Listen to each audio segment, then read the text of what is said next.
The local real estate market continues to be resilient, keeps on flowing, kind of like this beautiful river here in Port Coquitlam. Come take a walk with me while I explain to you a little bit of what's going on in today's real estate market.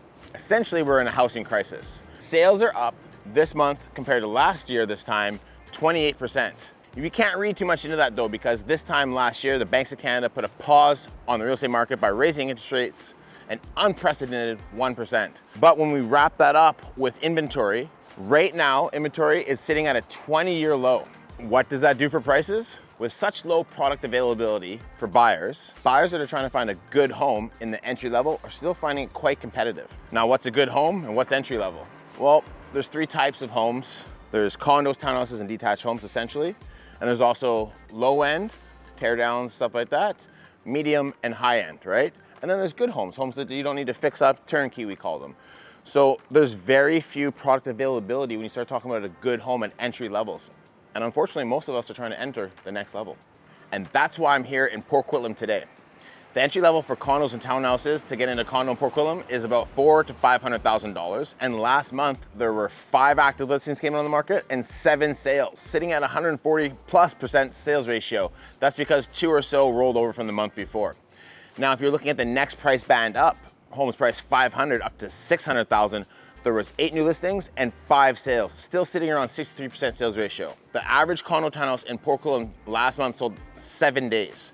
And the city as a whole is sitting at a 66% sales ratio. Port Moody, beautiful city. Also a strong market for condos and townhouses.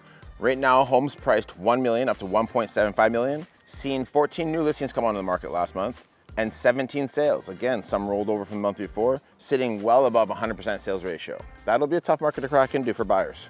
Don't get me wrong, it's my prediction that the market as a whole across all housing types and across all prices is going to soften as people hibernate and we move into winter months. I believe that because of supply and demand that the market will stay stable. We have to look at big cities like Langley and Surrey, where in Surrey, detached houses, homes priced 1.75 and above, there were 459 active listings last month and only 36 sold. So we have a higher end market that's lagging and we have the entry level that's very strong.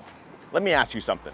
Would you pay a little bit more for that perfect home? The home where you could walk your kids to school, or your mom lived across the street, or your aunt, brother, uncle, best friend lived at home beside you? Would you pay $15,000, $20,000, $30,000 more for that home? Well, what we see when we come to the low end of the market, people are trying to get that deal. People don't put good homes on the market during bad times. I've seen this before. We're gonna see a limit in product availability. So now might be the best time to jump into the market. It might not be the best time to jump in the market, but I want to talk to you about it. My name is Jordan Parker, the Michael Jordan of Real Estate, and that's some food for thought.